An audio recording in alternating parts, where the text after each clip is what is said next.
শ্রোতা বন্ধুরা, আজকে যে বিষয় আমরা অবতারণা করব, আপনার মূলত যে বদ অভ্যাসগুলি আপনার জীবনে সংঘটিত হয়ে আছে, সেগুলো কি কটি আপনার জীবনে আছে, সেগুলো মিলিয়ে দেখুন।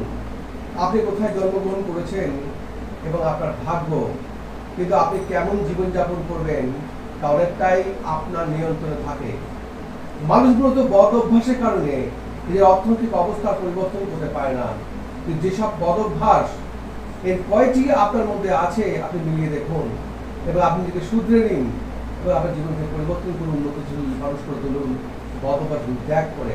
পয়েন্ট নাম্বার 1, করব এই মনোভাব রাখা, যা কিছু আজ করে ফেলা সম্ভব তা আগামীকে দূরে ফেলে রাখা যাবে না।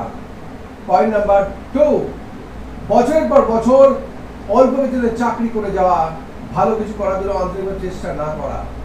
পয়েন্ট নাম্বার 3, অন্যে আপনাকে নিয়ে কি ভাবছে তাতে গুরুত্ব দেওয়া। পয়েন্ট নাম্বার 4, নিজের অবস্থার জন্য অন্যকে দোষারোপ করা। পয়েন্ট নাম্বার 5, আর্থিকভাবে সচ্ছল বা ধনী হওয়ার চেয়ে বড়লোকি দেখানোর বেশি মনোযোগী হওয়া।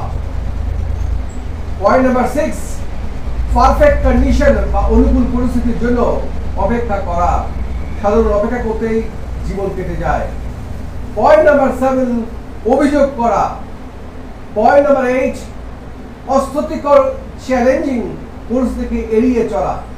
পয়েন্ট নাম্বার 9, প্রতিজ্ঞা করা ও প্রতিজ্ঞা ভাঙা, বিশেষ করে সামর্থ্যের বাইরে প্রতিশ্রুতি দেওয়া। পয়েন্ট নাম্বার 10, একবার ব্যর্থ হওয়ার পরে আর নতুন করে শুরু না করা। পয়েন্ট নাম্বার 11, পরচর্চা করা। পয়েন্ট নাম্বার 12, মধ্যম পন্থা অবলম্বন করা বা সেফ গেম খেলা।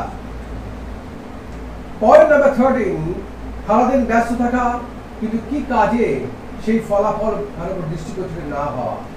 পয়েন্ট নাম্বার 14, বেশি কথা বলা, কম শোনা, কম কাজ করা। পয়েন্ট নাম্বার 15, অন্য কি করছে সেদিকে মনোযোগ দেওয়া। পয়েন্ট নাম্বার 16, ভুল থেকে শিক্ষা না নেওয়া এবং একই ভুল বারবার করা।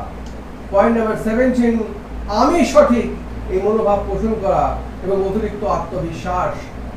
এবং পয়েন্ট নাম্বার 18, সবকিছু ব্যক্তিগতভাবে নেওয়া আর আবেগতাড়িত হয়ে যাওয়া। পয়েন্ট নাম্বার 19, আয় বাড়ার সঙ্গে সঙ্গে ব্যয়ও বেড়ে যাওয়া। পয়েন্ট নাম্বার 20, সঞ্চয় না বাড়ানো, একাধিক উৎস থেকে আয় না বাড়ানো, ঝুঁকি না নেওয়া এবং বিনিয়োগ না করা। পয়েন্ট নাম্বার 21, খারাপ কোনো সিদ্ধান্তহীনতায় ভোগা। এবং পয়েন্ট নাম্বার 22, সবসময় নিজের সঙ্গে অন্য তুলনা করতে থাকা। পয়েন্ট নাম্বার 23, অন্যকে খুশি করে চলা। পয়েন্ট নাম্বার 24, শিক্ষার চেয়ে বিনোদনকে অধিক গুরুত্ব দেওয়া।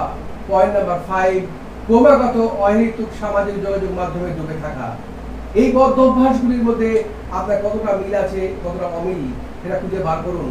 আপনি যদি উন্নতি করতে হলে আপনি সঠিক পদক্ষেপ নেন এবং আপনি অবশ্যই প্রগতিশীল চিন্তা ভাবনা করে আমাদের এই ক্রমাগত আমাদের যে HPS ড্রিম অ্যাচিভার গ্রুপ চ্যানেলকে সাবস্ক্রাইব করুন। নীতি কথা, গল্প এবং উপদেশ সমৃদ্ধ তথ্যাবলী নিয়ে আপনার সামনে উপস্থিত হব। অবশ্যই আমাদের চ্যানেলটিকে সাবস্ক্রাইব করবেন, লাইক করবেন, শেয়ার করবেন এবং ডান দিকে দেওয়া বেল আইকনে প্রেস করবেন। Thank you very much.